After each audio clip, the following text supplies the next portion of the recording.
제가 35년 동안 설교는 해봤지만 설교법은 오늘 처음입니다.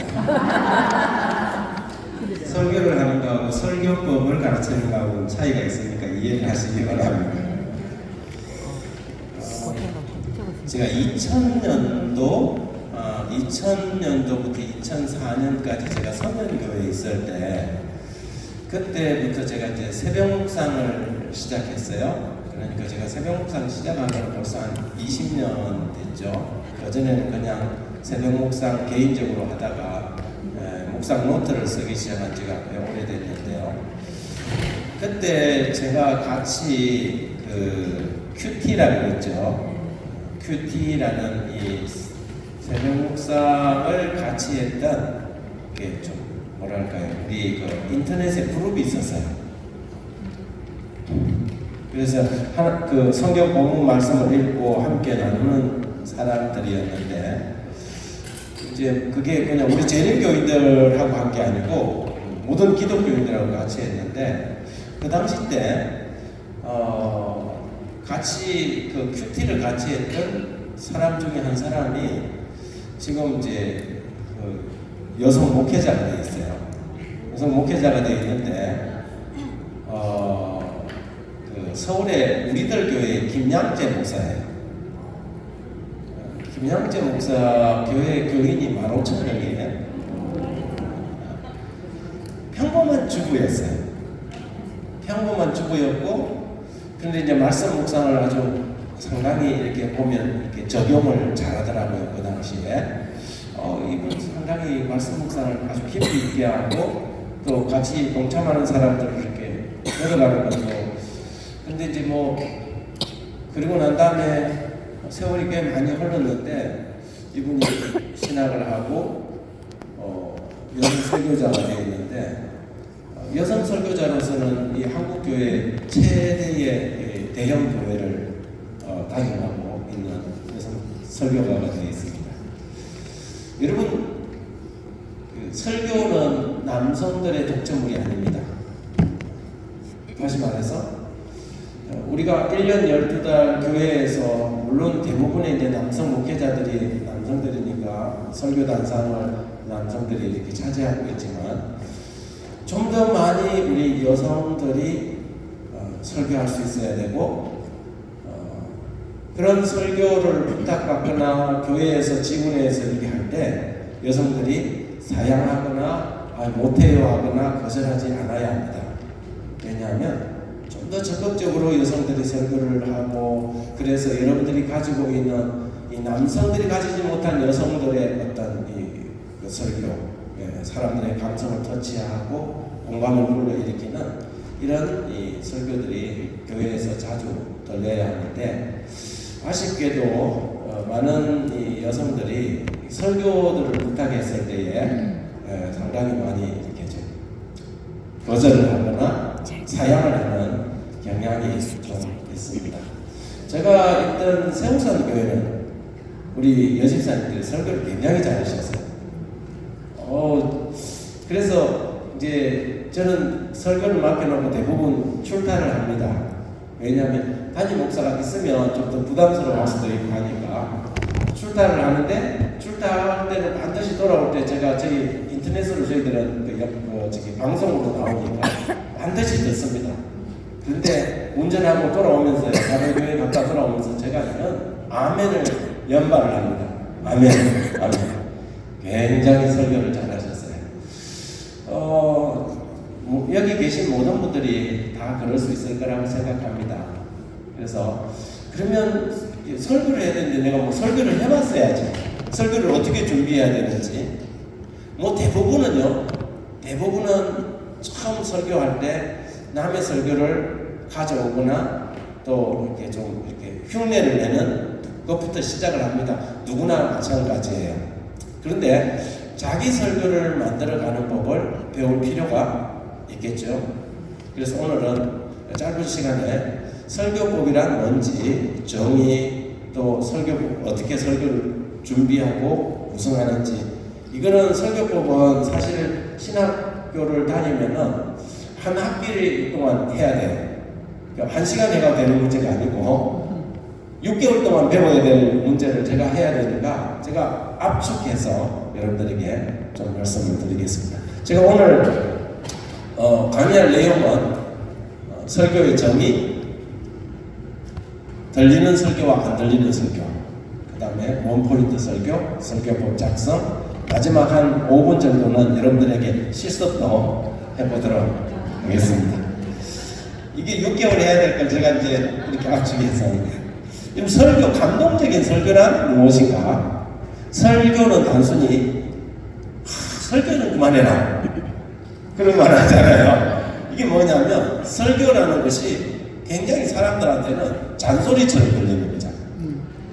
그래서 설교는 단순히 말하기가 아니라 하나님의 말씀이 사람의 삶 속에 들리는 행위를 설교라고 합니다.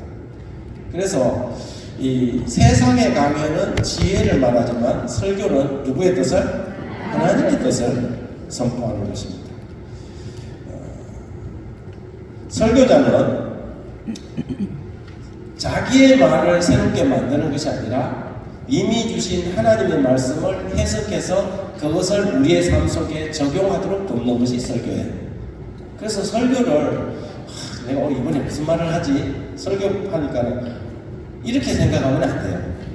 그러니까 평소에 설교는 어떻게 되냐면 우리가 이렇게 말씀 묵상 노트를 이렇게 계속 적어 나가면서 이것은 좀 활용할 수 있겠다 싶은 것은 노트로 정리해 놓은 습관을 가지는 것이 중요해요. 그래서 나 혼자 은혜 받고 말겠다는 것이 아니라 하나님께서 나에게 주신 은혜를 누군가에게 함께 나누어야 된다면 어떻게 나눌 것인가? 그죠? 내가 받지 못한 은혜를 다른 사람에게 줄 수 있습니까? 은혜는 만들어지는 게 아니거든요. 내가 받아야 은혜를 뭐 할 수 있어요? 나누는 거잖아요. 그래서 평소에 하나님의 말씀을 묵상하고 하면서 이것을 노트화하는 것은 굉장히 좋은 습관이에요. 그래서 그것이 많이 되어 있는 사람은 설교를 하는데 아무 어려움이 없어요. 이번에 제가 어제까지 에덴 요양병원에서 그 한우 전도회를 하고 왔는데 뭐 이렇게 걷다가도 우리 그 서대두 목사님이 자 이제는 이병기 목사님 말씀 듣겠습니다 이런 게 아무런 저하고 약속도 하지 않았는데 그런데 사람들이 목사님 갑자기 시키면 어떻게 해요? 그래요. 그래서 제가 아니요 그냥 버튼만 누르면 나옵니다. 왜냐하면 내가 뭐 긴 세월 동안 경험이 있기 때문도 하지만 저는 늘 새벽 묵상을 하고 있기 때문에 거기에 맞는 묵상들을 끊임없이 해왔기 때문에 그 상황 가운데서 그만 버튼만 딱 누르면 나올 수 있어요. 강문도 그렇고 어떤 상황에서도 마찬가지죠. 그렇기 위해서 여러분들이 좋은 설교가가 되기 위해서는 평소에 말씀 묵상이 습관화되는 것이 중요한 요소입니다. 설교를 준비하는 것은 설교자가 하지만 설교를 완성하는 것은 누가 한다? 성령께서 하시는 일이다. 설교자의 음성은 청중의 귀에, 성령의 음성은 사람의 마음에 들리는 것이다. 설교는 지식을 전달하는 것이 아니라 생명을 전달하는 것이 되어야 된다. 이런 것들은 이 설교가 가지고 있는 의미, 정의를 설명하는 용어들이라 하겠습니다. 설교의 목적은 뭐가 되어야 되는가? 세 가지로 이야기할 수 있습니다. 하나님을 높여야 합니다. 설교를 통해서 누구를 높인다? 하나님을 높인다. 두 번째, 영혼을 살리는 것이어야 합니다. 그 다음에 최종적으로 순종을 이끌어야 합니다. 굉장히 오늘 목사님이 아주 미사 얼굴에 설교를 하고 뭐 이것저것 예화도 들어가고 굉장히 웃기도 하고 많이 했어. 그런데 뭐 그래서 어쨌다고?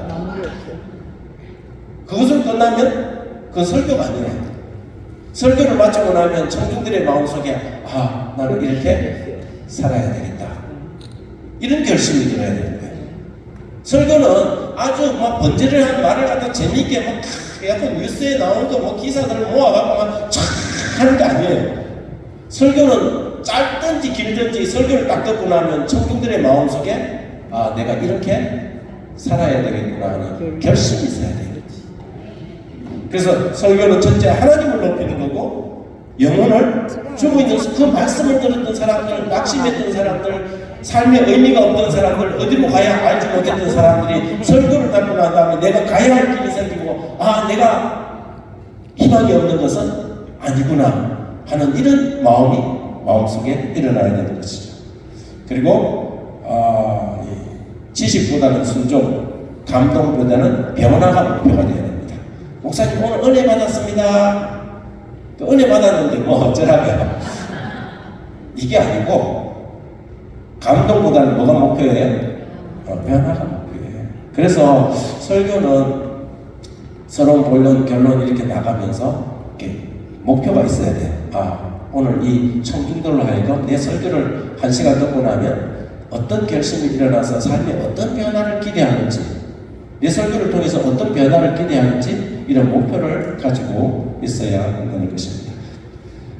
첫 번째 이 설교의 정의의 결론입니다.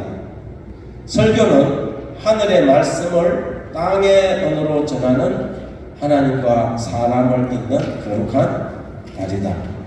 이렇게 정의를 하고 넘어갑니다. 자, 설교를 갖다가 구분을 한다. 뭐 여러 종류의 주제 설교, 주석 설교, 본문 설교, 무슨 설교를 막 하는데 회의를 하고 설교에는 두 종류의 설교가 있어요. 들리는 설교, 안 들리는 설교. 도대체 설교자가 무슨 말을 하는지 도무지 모르겠다. 이게 안 들리는 설교죠. 이게 들리는 설교는 어떤 설교일까? 안 들리는 설교는 어떤 설교일까? 들리는 설교를 작성하는 것과 안 들리는 설교를 작성하는 방법, 들리는 설교를 하는 스피치와 안 들리는 설교를 하는 스피치가 달라요. 그럼 우리는 어떤 설교를 해야 돼요? 들리는 설교를 해야 되잖아요. 귀 있는 자는 성령이 교회들에게 하신 말씀을 들을지어다. 이거는 청중들의 입장에서의, 청중들도 잘 듣는 뭘 가져야 돼요? 귀와 마음을 가져야 돼요. 그런데 아무리 듣고 싶어도 설교자가 무슨 말 하는지 도무지 모르면 1시간 동안 올라가갖고 많은 사람들이 그 설교를 듣고 일주일 내내 와서 기다리고 있는데 중원, 부원, 행설, 수설 이래버리면 참 힘들어요. 영적으로 잘 준비된 사람은 어린아이의 설교도 감동을 받아요. 그죠? 그건 이 청중의 영적 수준이에요. 그러나 내가 설교자로서 어떻게 해요?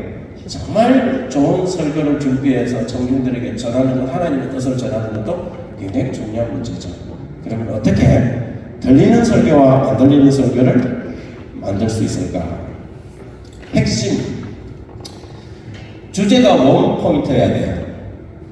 설교를 하러 올라가고 욕심이 많아갖고 많은 것을 전하려고 그래. 이러면요 꽝이에요. 그렇게 하면 돼요. 설교를 뭐 하라고요? 포인트를 딱 정해야 돼요. 설교를 듣고 나면 오늘 목사님의 말씀은, 오늘 설교자의 말씀은 이 한 줄로 딱 요약되는구나 이래야 되지. 설교를 갖다가 막 이것저것 막 나열해요. 이거는 청중들도 나가면서 오늘 뭐 좋은 말을 많이 했는데 뭐 이러고 나가. 원포인트 설교, 주제가 원포인트로 명확해야 합니다. 두 번째, 언어를 표현하는 거예요. 노무현 대통령 때 청와대에서 대통령의 연설문, 기고문을 작성해 주던 비서관이 있었어요. 그 대통령의 연설법이라는 책이 있어요. 거기에서 좋은 문장은 다 단문이에요. 노무현 대통령이 우리나라 대통령들 중에 연설을 가장 잘한 사람이에요.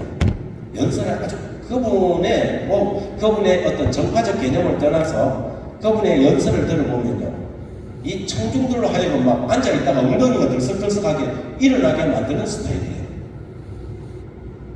근데 그분의 스피치 방식이 뭐냐면 거의 다 단문이에요. 좋은 설교문은 단문이에요. 이게 뭐냐면 내가 연설을 하는 것은 상대방에게 내 말을 정확하게 전달하는 거잖아요. 그런데 똑같은 말을 갖다가 그러나 그래서 뭐 이래가 이걸 계속 연결을 하면 듣는 사람들이 피곤해요. 그리고 문장이 길어지면 이해하기가 힘들어요. 그래서 설교문은 어떻게 해야 되냐? 짧고 간결해야 돼요. 단문을 주로 쓰는 거죠. 하나님은 살아계십니다. 그분의 사랑은 희생적입니다. 그래서 늘 감동이 넘칩니다. 이래야 되는데 하나님은 사랑이신데 그 사랑은 희생을 바탕으로 하고 그래서 늘 감동이 넘칩니다. 이렇게 길게 끌고 가는 거죠. 근데 힘 있는 설교는요, 단문을 써요. 근데 여성들이 이런 단문을 쓰는 것이 좀 실패할 가능성이 많아요. 근데 좋은 앞에서 연설을 잘하는 사람은 단문을 씁니다. 그래서 잘 들리는 설교는 단문 설교예요. 문장을, 그래서 좋은 설교는 어디에서 끝이냐면 원고에서 끝이 나요. 어떤 사람은요, 막 이렇게 막 청중도 아이 컨택을 하고 막 이런 거 능숙하게 하지 못해. 근데 그분의 설교는 들어보면 감동이 있어. 뭐냐면 원고를 잘 써와. 원고를 잘 써올 때 그런 원고들을, 이 사람은 그냥 원고만 읽어. 그리고 이렇게 눈 한 번씩 이래도 이게 설교법은 제대로 못 봐가. 그런데 그 사람이 원고가 좋으면요, 청중들이 어쨌든 마음이 감동을 받고, 그분 설교 좋구나, 이렇게 돼요. 그래서 설교 원고를 만들 때 여러분들이 문장을 간결하고 단순한 단문을 사용하는 것이 들리는 설교의 특징입니다. 그 다음에 청중에 대한 거죠. 청중의 상황과 감정을 고려한 설교는 들리는 설교. 설교자가 자기 이야기만 하는 사람, 그러면 그건 안 들려요. 왜 내하고 아무런 상관이 없는 이야기를 하거든요. 그래서 상황을 인식이 컨텍스트라고 그래요. 설교에 있어서 컨텍스트는 성경 본문이라고 그러고, 그 설교를 적용해야 할 컨텍스트를 잘 이해하고 전하는 것. 이게 들리는 설교와 안 들리는 설교의 차이입니다. 그 다음에 감정의 흐름은 자연스럽게 이야기하듯 하는 게 중요해요. 연설하듯 하지 말고, 논문처럼 아주 복잡하게 하지 말고, 어떤 사람은 이제 좋은 설교, 들리는 설교는 청중들이 목사님은 설교를 너무 쉽게 한다 그래요. 근데 어떤 사람은 설교를 너무 어렵게 해요. 뭐 어렵게 하면 뭐 많이 배운 사람 같지만 이거는 바람직하지 않아요. 그래서 단순하고 쉬운 설교를 할 수 있어야 합니다. 그렇게 하려면 자연스럽게 흘러가듯이. 그 다음에 설교를 하고 난 다음에 성령께서 역사할 공간, 여지를 남겨두는 거예요. 제일 중요한 것은 원고를 작성하는 겁니다. 목사님들 중에 원고 설교를 안 하는 분들이 있어요.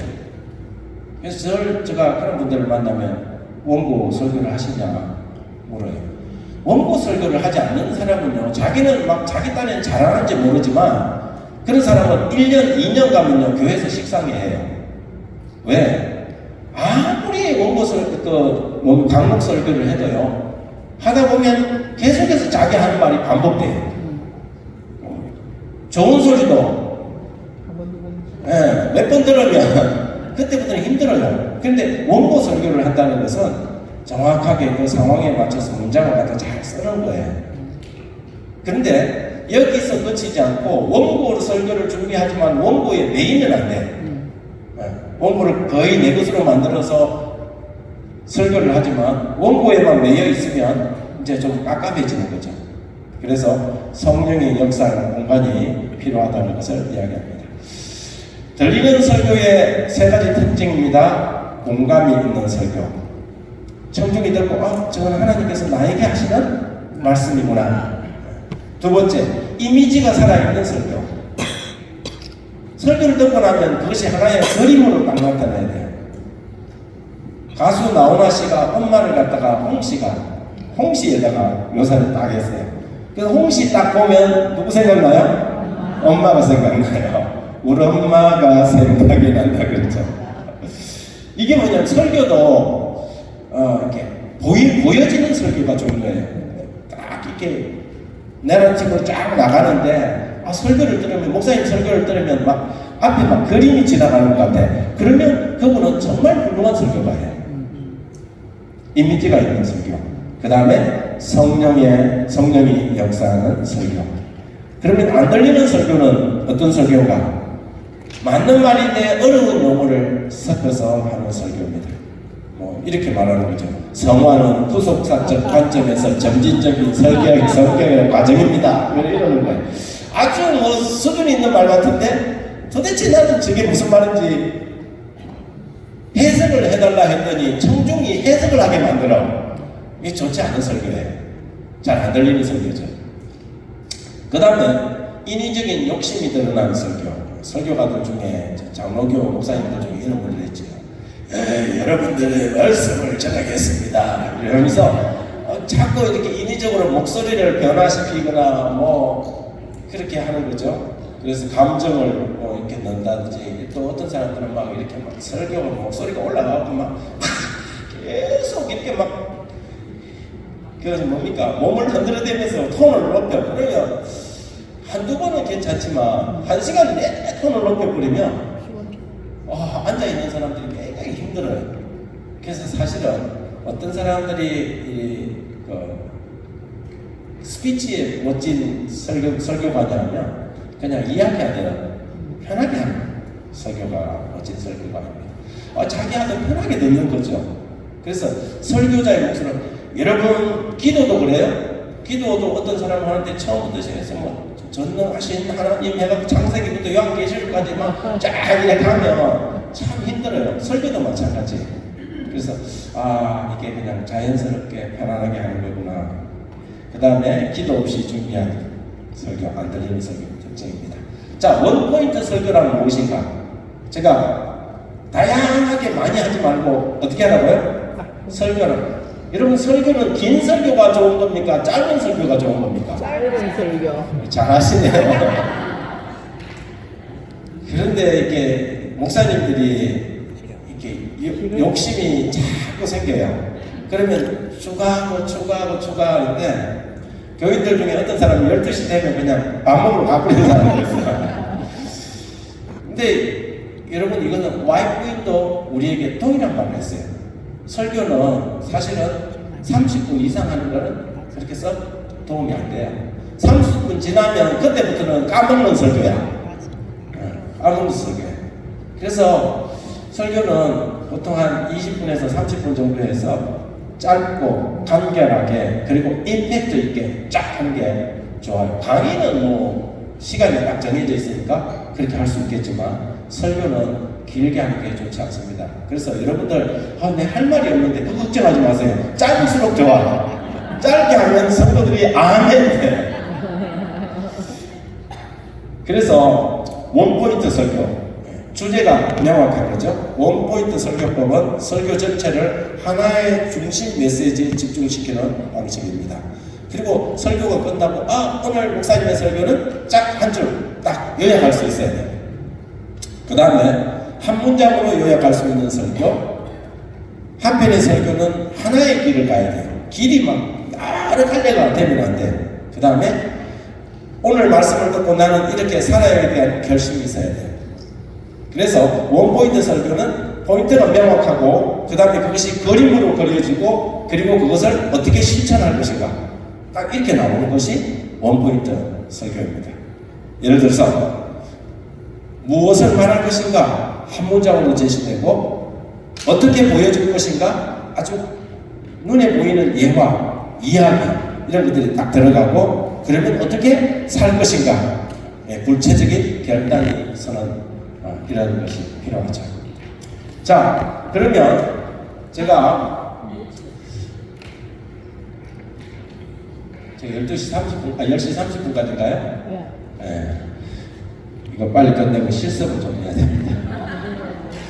설교 작성법 5단계. 여기는 이제 실제적인 부분이니까 여러분들 이거 잘 보셔서 적용해야 할 부분이니까 여러분들 좀 기록할 수 있으면 기록하면 좋겠습니다. 설교를 할 때 제일 중요한 것은 주제를 정하는 것입니다. 이번에 내 설교의 주제가 무엇인지를 정하는 거예요. 그래서 반드시 원포인트 주제로 정하는 것이 좋습니다. 예를 들어서 오늘은 기도의 능력에 대해서, 아니면 작은 순종이 큰 기적을 만든다. 하나님은 나를 언제나 기억하신다. 이게 이제 주제가 딱 정해지고, 오늘 내 주제가 작은 순종이 큰 기적을 만든다. 이것이 내 주제다 하면 그걸 가지고 한 포인트를 가지고 그걸 어떻게 세서 이 청중들로 하여금 작은 순종을, 평소의 생활 속에서 작은 순종을 이끌어낼 것인가, 이것이 이제 목표가 정확하게 쓰잖아요. 그런데 이 주제는 그냥 이번에 설교 맡았는데 뭘 할까 하고 여기저기 뒤적뒤적 해보고 막 이럴 게 아니고, 평소에 아까 말했던 것처럼 성경 본문을 통해서 주제를 찾아내는 것이 가장 좋습니다. 그래서 성경 본문을 연구하는데 성경 본문 속에서 주제를 발견하라. 성경을 쭉 읽어 나가다 보면 이게 이렇게 성령께서 나에게 말씀하시는 게 있어요. 그런데 나에게 말씀하시는 거는 대부분 다른 사람에게도 뭐 하겠어요? 성령께서 말씀하시는 내용이에요. 그럼 나에게 설교의 첫 번째 청중은 누구예요? 나예요. 그래서 설교의 첫 번째 청중이 나라는 사실을 늘 잊지 말아야 돼요. 이 설교는 최경자 집사가 들어야 되는데 이렇게 하면 안 돼. 이 설교를 누가 들어야 돼? 나에게 적용하고 내가 먼저 들어야 돼요. 그리고 그 설교가 나를 먼저 울려야 돼요. 저는 이제 1991년도에 목회를 시작하면서 이제 목사가 처음 돼가지고 설교를 준비하는데, 어떨 때는요 설교 준비가 막 안식일 아침까지 잘 안 될 때가 있어요. 그러면 막 안식일날 금요일 저녁에 잠을 거의 못 자요.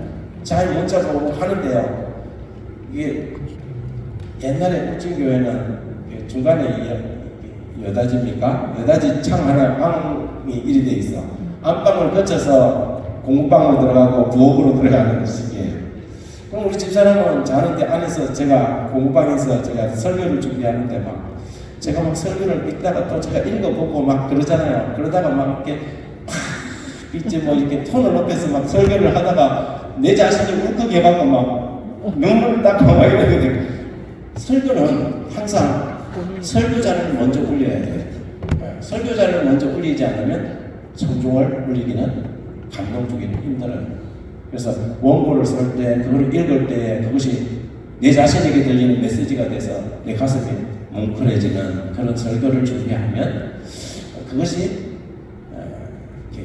스피치나 이런 걸 통해서 다시 한번 다른 사람에게 전달될 때 나보다는 낮아져요. 내가 그만큼 얼마나 세게 감동을 받느냐에 따라서 다른 사람도 감동을 할 수 있는 여지가 있다는 거죠. 그래서 먼저 성경 본문을 깊이 연구하고, 어떻게 연구해야 돼요? 여러 번 본문을 읽어야 돼요. 모든 답은 어디에서 나온다? 성경에서 나온다. 모든 말씀은 성경에서 나와요. 그래서 성경 본문을 여러 번 읽어야 돼요. 그리고 그 문맥을 이해하고 당시 상황을 파악하고 그 단어가 가진 의미들도 이해하는 것이 중요합니다. 그래서 관찰하고 해석하고 적용하는 과정을 거치죠.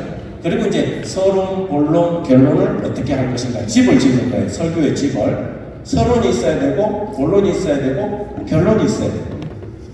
서론, 본론, 결론이 있고. 근데 이제 보통 서론이 들어가고 본론이 들어가면 본론에 이제 설교에서는 세그멘트라 그래요. 단락을 한 3단락 정도로 나누는 거 좋습니다. 2-3단락. 너무 많이 가는 것보다 2-3단락으로 나누어지고요. 그 이제 구조가 만들어지고 나면 뭐냐면 이제 집을 지었으면 집 짓고 난 다음에 창을 내야 되잖아요. 햇볕이 들어오는. 설교도 마찬가지예요. 구조를 딱 만들어 놓고는 이제 창을 갖다가 내서 바깥에 햇빛이 좀 들어오게 해야 하나의 이제 집이 형성되는 거거든요. 이게 뭐냐면 예화예요. 그래서 오늘 이 설교를 해야 되는데 어떤 예화가 적당할까? 예화에도 여러 종류가 있어요. 성경의 이야기를 예화로 가져올 수 있어요. 성경의 이야기를 예화로 가져오는 훌륭한 사람들이 있어요.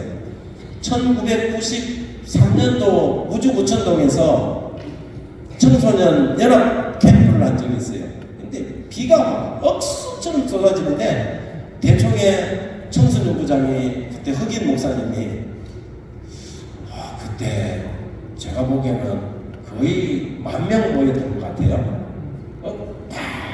찼는데 비를 맞으면서 안식일 설교를 들었거든요.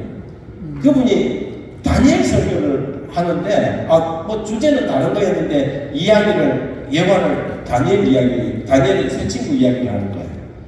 근데 그 이야기를 얼마나 생생하고 살아있게 하는지, 그 마치 우리가 이 느부갓네살의 풀무불 그 현장에 가 있는 것 같은 그런 설교를 하는 거예요. 크게 하는데 뭐 이 풀무불이 막 7배나 뜨거워지고 막 거기에 뭐 절하지 않으면 집어넣는 그 과정을 이야기하는데, 비가 오는데 비 오는 것도 있고 그 설교를 들으라고 굉장히 감동적이었어요. 지금 그 30년이 지났는데도 제 마음속에 생생하게 그 그림이 남아있거든요. 이게 예화라는 것은 그냥 어디 예화책에서 한번 가져와 거기다 적용하면 예화가 조그마한 창이 될 수 있어요.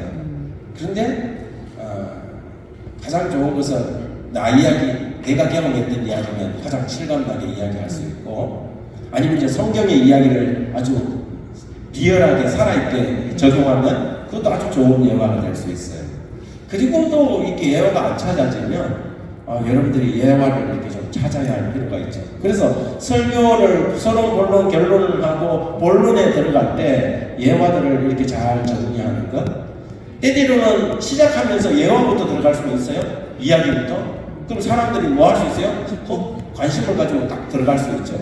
그래서 예화를 너무 많이 넣는 것은 바람직하잖아요. 설교 안에 예화를 계속해서 이야기만 자꾸 넣으면 아이고 설교가 아주 단회하게 되거든요. 그래서 뭐 2개 혹은 뭐 3개 정도를 정확하게 잘 넣어서 예화와 성경 말씀을 적절하게 매장하는 것이 중요합니다. 그리고 마지막에 핵심 메시지를 한 문장으로 끝내는 것이죠. 자, 설교 작성법 뒤 주의해야 할 것입니다. 설교자는 설교문에 갇히지 말고 설교문을 뛰어넘어야 한다.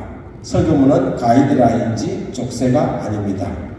그 다음에 짧고 명확하게 쓰십시오. 한 문장, 한 마음, 한 메시지씩. 그 다음에 삶의 언어로 쓸 것. 청중이 공감할 수 있는 일상적인 용어를 사용하는 것입니다. 어려운 신학 용어나 히브리어가 뭐 어떻고 뭐 자꾸 이렇게 하면 좀 어려워요.